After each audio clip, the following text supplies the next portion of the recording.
2025 अनौब चहीगी खुदोलोइना रसियागी माइकेदगी यूरोपता supply तौरम ग्याससिंग मपुंग फाना कक्थत्ख्रे रशियन ग्यास सप्लाई लेपकिब असिदा स्लोवाकियागी माइकेदगी पेंदब फोंदोक्तुना यूक्रेनगी मथक्ता यामना चाउन चैलेंज तौरक्ली यूरोपता हौजिक लांचंगनरिबा रशिया अमसुंग यूक्रेनगी ओइबा लानफम असी रशियन प्रेसिडेंट व्लादिमीर पुतिनगी माइकेदगी मतम खरगी ममांगदा करिगुम्बा डोनाल्ड ट्रम्पना निक्थिजना मेडिएट तौबिबा तारगदी हौजिक लेरिबा लानफम असी लोइसिनबा याबगी कंडीशन अदु थमख्रबा मतुंगदा डोनाल्ड ट्रम्पगी माइकेदगी हंदक पोथोरकिबा खोंथांग अदुदा यानिंगदबदगी पीसकी ओइबा वारी असी थोपचिनदुना लानफम असी अदुमक मखा चथगदौरी लानफम असिगी खुदोल ओइना रशियागी माइकेदगी यूरोपियन यूनियनगी ओइना लेरिबा यूरोपी कंट्रीसिंग असिदा सप्लाई तौरम ग्यास सप्लाई असी मपुंग फाना लेफनख्रे चही अहुम हेंजिलक्लबा रशिया अमसुंग यूक्रेनगी ओइबा लानफम असी हेक हौरक्पा मतमदगी यूएस अमसुंग यूरोपी कंट्री कयासिंग असिना रशियागी मथक्ता अथिंग कया अमा थमजबा तारगसु मकोइगी ओइना दरकार ओइरिबा मथौ ताबा नेचुरल ग्यासिंग असिदि अदुमक लौदुना लाक्लिबनी अदुबु हंदकी सही असिददि खरा लौरंबा अदसु मपुंग फाना थिंजिनख्रे मसिगी मरु ओइबा मरम असी ममांगी सही 2024 की डिसेंबर की मतम असिदा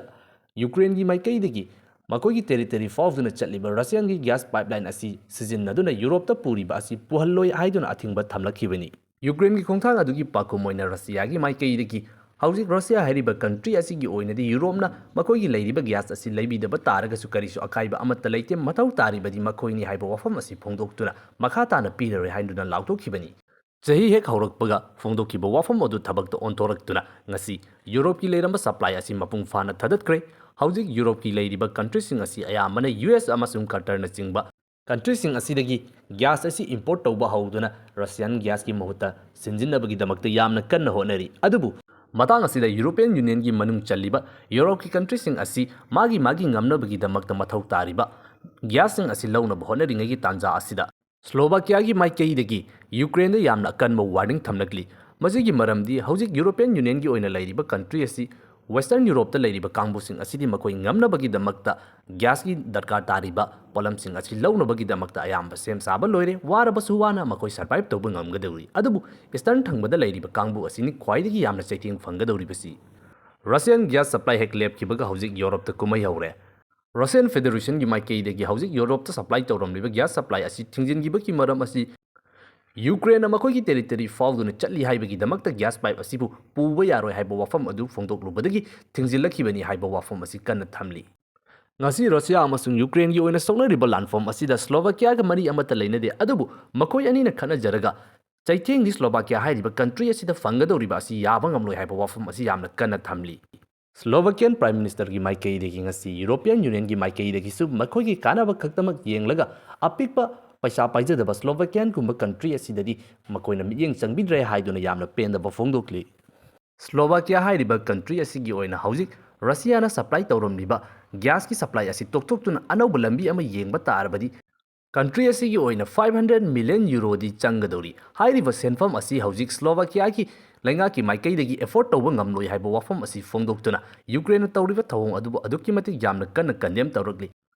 Slovakian prime minister Fico Russia तमना चत्तुना रशियन प्रेसिडेंट व्लादिमीर पुतिन का वारी सानदुना रशियाना थिंजिनखिबा गैस सप्लाई असी अमुक्का हन्ना हौरक्नबगीदमक्ता यामना कन्ना तक्सिनख्रे पोलैंड हाइरिबा कंट्री असिगी माइकेदगिदि स्लोवाकियादा तारिबा खुदोंथीबा असी मकोइना चपचाना खंगी अदुना मकोइगी माइकेदगी अंगम्बा मतेंग तौरगनी हाइनदि फोंदोक्ली अदुबु स्लोवाकियन प्राइम मिनिस्टर फिको की माइकेदगी करिगुम्बा यूक्रेन की माइकेदगी थमलिबा अथिंगबा असी लौथोक्तबा तारगदि स्लोवाकिया की माइकेदगिसु रिटालिएट तौबा हौरकनी हाइरि यानानबदा यूक्रेन की खुंगंगसिंगदा स्लोवाकिया की माइकेदगी सप्लाई तौरिबा इलेक्ट्रिसिटी असी हाना कक्थत्कनी मसिदा फाउबा करिगुम्बा तारक्तबा तारगदि स्लोवाकिया हाइरिबा कंट्री असिदा ngasi रशिया अमसुंग यूक्रेन की लानफम असिना मरम ओइदना यूक्रेन की चेलक्तुना लेरिबा रेफ्युजीसिंग असी लेफम फाउबा पिरक्तबा याय हाइबा वफम असी यामना कन्ना थमलक्ली वफम असी फोंदोरख्रबा मतुंगदा यूक्रेन की प्रेसिडेंट व्लादिमीर जेलेंस्की की माइकेदगी फिकोना तौरिबा थबा असी रशियाना इंसिनबदगी तौबा थबा अमखंगनी ngasi यूरोप की दमक्ता यूक्रेन थेंगनरिबा लानफम असिदा मतेंग पांगसिनबगी मुहुत्ता रशियादा ओइना मतेंग पांगसिनदुना लेरे हाइबा वफम असी फोंदोक्तुना नाकलनिगी मरक्ता हौजी असी यामना कन उंखनरक्ली मथंगदना मतम अमगी सीरिया की प्रेसिडेंट बशर अल असद असी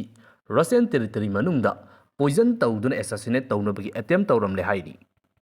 सीरिया हाइरिबा कंट्री असिगी मतम कुइनगी ओइना लाखिबा सिविल वार अदुदा अनौ मायोन अमा ओलक्तुना HTS ꯍꯥꯏꯔꯤꯕ ꯔꯦꯕꯦꯜ ꯒ꯭ꯔꯨꯞ ꯑꯁꯤꯅ ꯕꯁꯥꯔ ꯑꯜ ꯑꯁꯗꯀꯤ ꯂꯩꯔꯝꯕ ꯁꯤꯔꯤꯌꯥꯟ ꯒꯣꯚꯔꯟꯃꯦꯟꯠ ꯑꯗꯨꯕꯨ ꯃꯥꯏꯊꯤꯕ ꯄꯤꯗꯨꯅ ꯁꯤꯔꯤꯌꯥ ꯑꯁꯤ ꯂꯧꯁꯤꯟꯈ꯭ꯔꯕ ꯃꯇꯨꯡꯗ ꯕꯁꯥꯔ ꯑꯜ ꯑꯁꯗ ꯔꯁꯤꯌꯥꯗ ꯉꯁꯤ ꯆꯪꯖꯐꯝ ꯂꯧꯗꯨꯅ ꯂꯩꯔꯤꯕꯅꯤ꯫ ꯃꯁꯤꯒꯨꯝꯂꯕ ꯃꯇꯝ ꯑꯁꯤꯗꯅꯤ ꯕꯁꯥꯔ ꯑꯜ ꯑꯁꯗ ꯑꯁꯤꯕꯨ ꯄꯣꯏꯖꯟ ꯇꯧꯗꯨꯅ ꯑꯦꯁꯥꯁꯤꯅꯦꯠ ꯇꯧꯅꯕꯒꯤꯗꯃꯛꯇ ꯍꯣꯠꯅꯔꯝꯂꯤꯕ ꯑꯁꯤ꯫ ꯔꯁꯤꯌꯥꯒꯤ ꯃꯥꯏꯀꯩꯗꯒꯤꯗꯤ ꯊꯧꯗꯣꯛ ꯑꯁꯤꯒꯤ ꯃꯇꯥꯡꯗ ꯀꯔꯤꯒꯨꯝꯕ ꯋꯥꯐꯝ ꯑꯃꯠꯇ ꯐꯣꯡꯗꯣꯛꯇꯅ ꯑꯗꯨꯃꯛ ꯂꯩꯔꯤ꯫ ꯃꯊꯪ ꯑꯁꯤꯅ ꯍꯟꯗꯛ ꯏꯀꯨꯏ ꯀꯨꯏꯗ꯭ꯔꯤꯉꯩꯗ ꯔꯁꯤꯌꯥꯒꯤ ꯑꯣꯏꯅ ꯂꯩꯔꯤꯕ ꯃꯤꯂꯤꯇꯔꯤꯁꯤꯡꯒꯤ ꯑꯣꯏꯕ ꯌꯥꯝꯅ ꯃꯔꯨꯑꯣꯏꯕ ꯗꯣꯀꯨꯃꯦꯟ ꯈꯔ ꯂꯤꯛ ꯑꯣꯏꯔꯛꯄꯒꯤ ꯋꯥꯐꯝ ꯑꯃꯁꯨ ꯂꯩꯈꯤ꯫ ꯗꯣꯀꯨꯃꯦꯟ ꯑꯗꯨꯗ ꯁꯥꯎꯠ ꯀꯣꯔꯤꯌꯥ ꯑꯃꯁꯨꯡ ꯖꯄꯥꯟꯒꯤ ꯃꯐꯝ 150ꯗ ꯑꯦꯇꯦꯛ ꯇꯧꯅꯕꯒꯤꯗꯃꯛꯇ ꯇꯥꯔꯒꯦꯠ ꯄ꯭ꯂꯥꯟ ꯌꯥꯎꯔꯝꯈꯤ꯫ ꯍꯥꯏꯔꯤꯕ ꯃꯐꯝꯁꯤꯡ ꯑꯁꯤꯗ ꯃꯇꯧ ꯀꯔꯝ ꯇꯧꯗꯨꯅ ꯑꯦꯇꯦꯛ ꯇꯧꯒꯅꯤ ꯑꯗꯨꯒ ꯀꯔꯝꯕ ꯈꯨꯠꯁꯨ ꯈꯨꯠꯂꯥꯏ ꯐꯥꯎꯕ ꯁꯤꯖꯤꯟꯅꯒꯅꯤ ꯍꯥꯏꯕ ꯑꯁꯤ ꯑꯗꯨꯛꯀꯤ ꯃꯇꯤꯛ ꯌꯥꯝꯅ ꯗꯤꯇꯦꯜ ꯑꯣꯏꯅ ꯌꯥꯎꯔꯝꯈꯤ꯫ ꯃꯁꯤꯅ ꯇꯥꯛꯄꯗꯤ ꯍꯧꯖꯤꯛ ꯔꯁꯤꯌꯥꯒꯤ ꯃꯥꯏꯀꯩꯗꯒꯤ ꯑꯆꯧꯕ ꯂꯥꯟꯐꯝ ꯑꯃꯒꯤꯗꯃꯛꯇ ꯁꯦꯝ ꯁꯥꯕ ꯑꯁꯤ ꯂꯦꯞꯄ ꯂꯩꯇ꯭ꯔꯤ꯫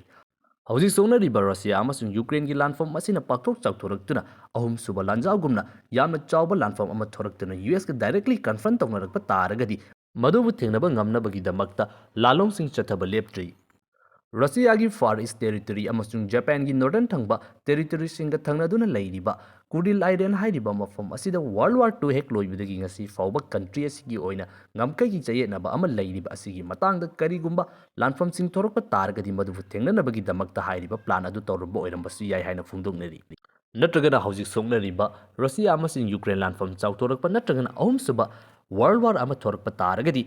ꯖꯄꯥꯟ ꯑꯃꯁꯨꯡ ꯁꯥꯎꯠ ꯀꯣꯔꯤꯌꯥ ꯍꯥꯏꯔꯤꯕ ꯃꯐꯝꯁꯤꯡ ꯑꯁꯤꯗ ꯌꯨꯑꯦꯁꯀꯤ ꯃꯤꯂꯤꯇꯔꯤ ꯕꯦꯁ ꯑꯗꯨꯛꯀꯤ ꯃꯇꯤꯛ ꯌꯥꯝꯅ ꯂꯩꯔꯤ ꯃꯗꯨꯅ ꯅꯥꯀꯜ ꯑꯁꯣꯝꯗꯒꯤꯁꯨ ꯔꯁꯤꯌꯥꯗ ꯑꯦꯇꯦꯛ ꯇꯧꯔꯛꯄꯒꯤ ꯄꯣꯁꯤꯕꯤꯂꯤꯇꯤ ꯑꯗꯨ ꯂꯩꯕꯅꯤꯅ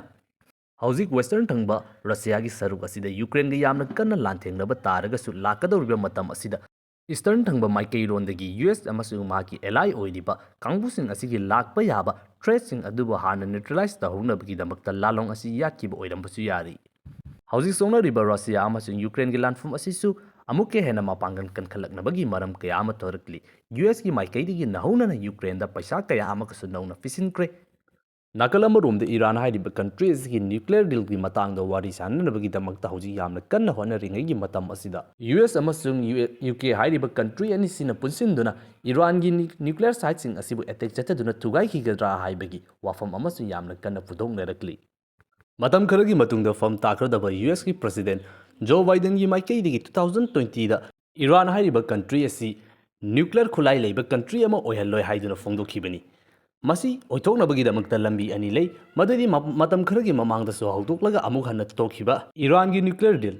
ꯌꯥꯅꯕ ꯑꯃ ꯄꯨꯔꯛꯇꯨꯅ ꯑꯦꯒ꯭ꯔꯤꯃꯦꯟꯗ ꯁꯥꯏꯟ ꯇꯧꯅꯔꯕ ꯃꯇꯨꯡꯗ ꯃꯈꯣꯏꯅ ꯄꯨꯊꯣꯛꯂꯤꯕ ꯌꯨꯔꯥꯅꯤꯌꯝꯒꯤ ꯑꯣꯏꯕ ꯀ꯭ꯋꯥꯂꯤꯇꯤ ꯑꯁꯤ ꯀꯩꯗꯧꯅꯨꯡꯗ ꯈꯨꯠꯂꯥꯏ ꯄꯨꯊꯣꯛꯄ ꯌꯥꯕ ꯆꯥꯡꯗ ꯌꯧꯍꯟꯗꯅ ꯑꯗꯨꯃꯛ ꯊꯝꯗꯨꯅ ꯆꯦꯛꯁꯤꯟꯅ ꯌꯦꯡꯁꯤꯟꯗꯨꯅ ꯑꯗꯨꯃꯛ ꯊꯝꯕ꯫ ꯃꯁꯤ ꯅꯠꯇ꯭ꯔꯦ ꯍꯥꯏꯔꯒꯅ ꯍꯧꯖꯤꯛ ꯏꯔꯥꯟꯒꯤ ꯑꯣꯏꯅ ꯂꯩꯔꯤꯕ ꯅ꯭ꯌꯨꯀ꯭ꯂꯤꯌꯔ ꯐꯦꯁꯤꯂꯤꯇꯤꯁꯤꯡ ꯑꯁꯤꯗ ꯄꯥꯛ ꯁꯟꯅ ꯑꯦꯇꯦꯛ ꯆꯠꯊꯗꯨꯅ ꯃꯄꯨꯡ ꯐꯥꯅ ꯊꯨꯒꯥꯏꯗꯨꯅ ꯃꯥꯡꯍꯟꯕ꯫